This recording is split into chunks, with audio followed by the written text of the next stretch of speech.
Olá pessoal, tudo beleza? Então hoje, continuando aí no tema da liberdade, só que agora nós vamos analisar algumas das condições culturais que vão se relacionar diretamente com a possibilidade que eu tenho de expressar a minha liberdade ou os elementos também que reduzem o campo de ação da minha liberdade, tá?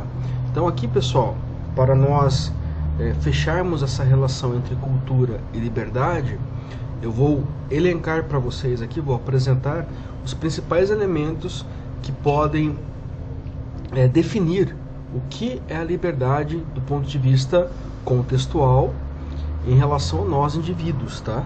Então, aqui, pessoal, nós temos 6 elementos que eu considero importantes para que possamos compreender essa relação entre liberdade e cultura, tá? Então aqui eu coloquei como título os elementos que determinam o campo de ação dos indivíduos, ou seja, o alcance deste campo de ação, o que eu posso e o que eu não posso fazer e quem delimita essas possibilidades para eu enquanto indivíduo, tá? Para nós enquanto indivíduos, né? Então, a primeira coisa que eu coloquei aqui são as normas diversas. E aqui eu vou falar das formais, que são aquelas determinadas por uma Constituição, que, portanto, são legitimadas por um organismo institucional e político, que determinam formalmente que, se você não agir em conformidade com determinadas regras, você pode ser marginalizado, colocado para fora dessa sociedade, seja do ponto de vista penal, você vai receber uma pena e ficar encarcerado, ou até mesmo, dependendo do contexto ou da sociedade, você pode ser penalizado com a própria morte, tá? Também eu coloquei aqui as normas que nós convencionamos, que nós acordamos, os acordos, né? Isso é o significado da palavra convenção, é um acordo entre as partes para definir que aquela regra será dessa forma. Por que eu coloquei aqui em separado das normas gerais? Porque eu posso ter que respeitar uma norma porque uma força externa a mim impõe isso.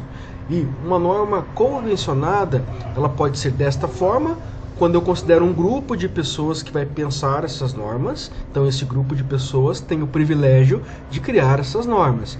Já eu também posso pensar do ponto de vista de relações interpessoais, as relações cotidianas, onde você tem que estabelecer alguns acordos, alguns consentimentos para você conseguir melhor conduzir as relações ou mesmo evitar conflitos, etc. Tá? Aqui eu também coloquei as normas contextuais. Estabeleci uma diferença entre normas contextuais e formais porque você tem normas que elas existem em um determinado momento da história, depois deixam de existir, em um outro momento futuro elas voltam a aparecer dentro de um ciclo de relações e códigos normativos, tá? Então eu também tenho que considerar as normas a partir da ideia de contexto. Eu também tenho a ideia de contingências. O que são as contingências? Faltou um acento aqui, tá? Um acento circunflexo, não. Contingências são fenômenos, eventos externos que eu não posso, que eu não tenho controle, ou que mesmo toda uma sociedade organizada não tem controle. Um exemplo é a própria pandemia. Ela é uma contingência que aparece, que se impõe, que exige uma alteração das normas, ou uma relação diferente com as normas, um pouco mais de apreensão, um pouco mais de austeridade, de ação das autoridades. Então, as contingências elas podem aparecer em diferentes momentos e com diferentes características, intensidades e impactos distintos, tá? Outro elemento, outra categoria que eu apresentei para vocês em relação às normas, é das próprias circunstâncias. Se você está que é muito parecido com a ideia de contingência, só que as circunstâncias aqui têm um diferencial, porque as circunstâncias elas podem interferir na relação, na ação de algumas pessoas e não de outras. Quando eu falo contingência, é muito mais macro socialmente.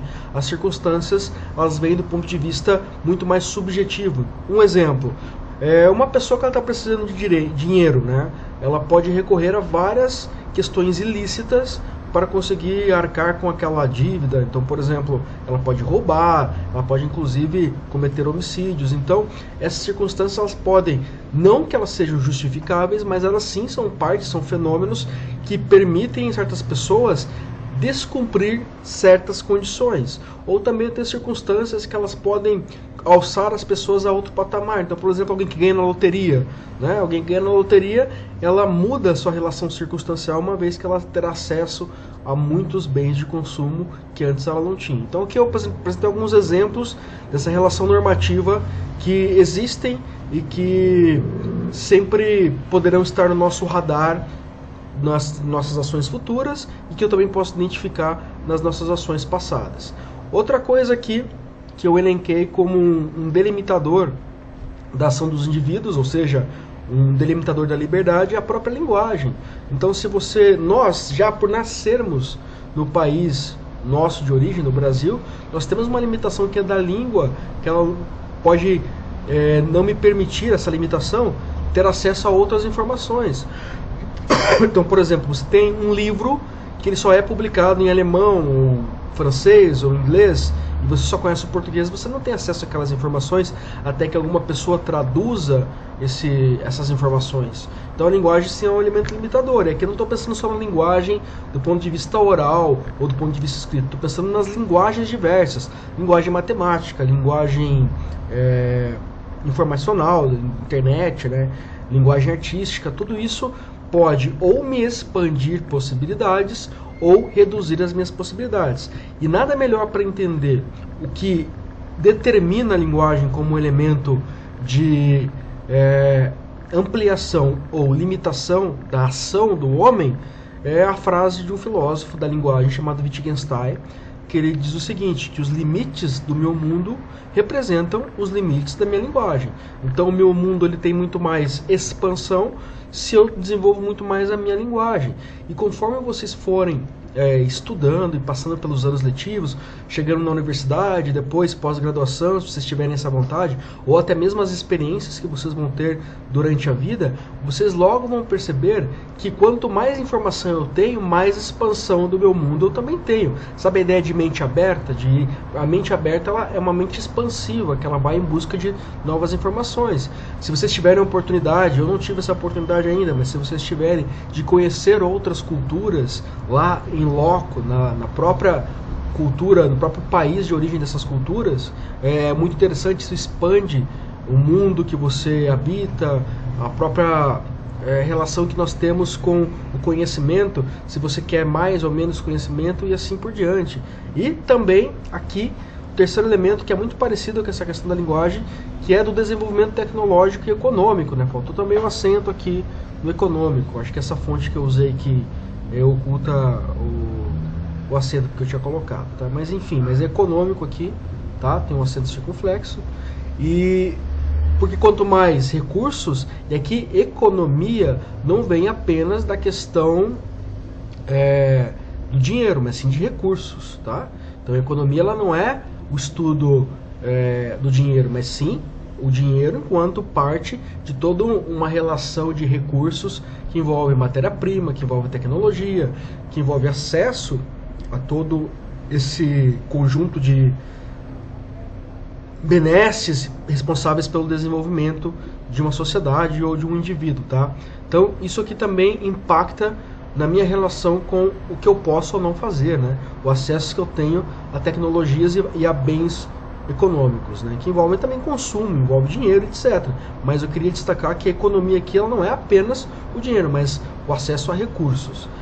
E a forma de transmitir a cultura, que é a transmissão da cultura. Como eu vou transmitir essa cultura? Eu vou criar um sistema que permita a inserção de novos indivíduos aos bens de expressão cultural, o que nós chamamos de capital cultural. Tem escola para todo mundo, essas informações elas são limitadas a uma elite e restritas a uma maioria, as pessoas elas têm acesso integral ou provisório, parcial a um determinado tipo de informação. A absorção dessas informações ocorre como? Isso eu acho que vocês também conseguem identificar por si mesmos a partir do momento que você vive em sociedade. Como a cultura ela é distribuída de maneira desigual, né? Eu tenho acesso a ópera, eu tenho acesso a shows, eu tenho acesso a cinema, eu tenho um computador, eu tenho internet, eu tenho um lápis, eu tenho um livro, tá? Tudo isso é uma forma de transmissão da cultura, do software cultural, né? Outra coisa que também delimita, restringe e também permite mais ou menos a ação do indivíduo são os direitos e deveres. Ou seja, eu tenho quais direitos que me permitem agir de certa forma. Eu tenho que respeitar quais deveres em relação ao outro e como o meu comportamento se expande dentro dessa sociedade, tá? E por fim, a religião. A religião é um elemento sim delimitador, porque a religião é um tipo de cânon de regras. Não é apenas algo de profissão de fé. A religião não serve apenas para conjugar, né, para comungar pessoas que acreditam ou não em um deus ou em alguns deuses ou em um sistema.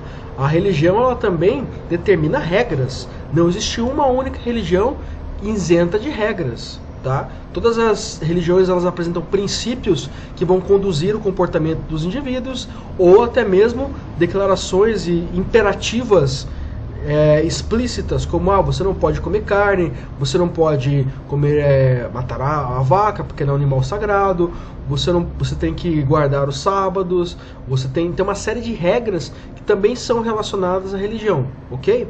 Lembrando aqui que no caso da religião, a religião é uma expressão da cultura e da moral. Não existe a religião e depois a moral e a cultura. A religião ela responde a um conjunto de valores morais. Por isso que muitas vezes as religiões elas se colocam, se posicionam como um mecanismo também de reforço de valores morais, tá? Porque ela vem a posteriori, ela vem depois do surgimento da cultura, tá? Então, pessoal, é isso. Espero que tenha ficado claro esses elementos que determinam a nossa liberdade ou a ausência de liberdade que nós temos. Isso vai depender da cultura da qual você faz parte. E na próxima aula eu ainda vou trazer alguns elementos para a gente comparar em termos de cultura, né, como algumas pessoas pensam determinados valores em diferentes lugares, para nós entendermos como isso é exposto dentro da civilização e também como o que nós temos de semelhante, mesmo pensando a pluralidade cultural. Beleza, pessoal? Então, é isso e até a próxima aula. Um abraço.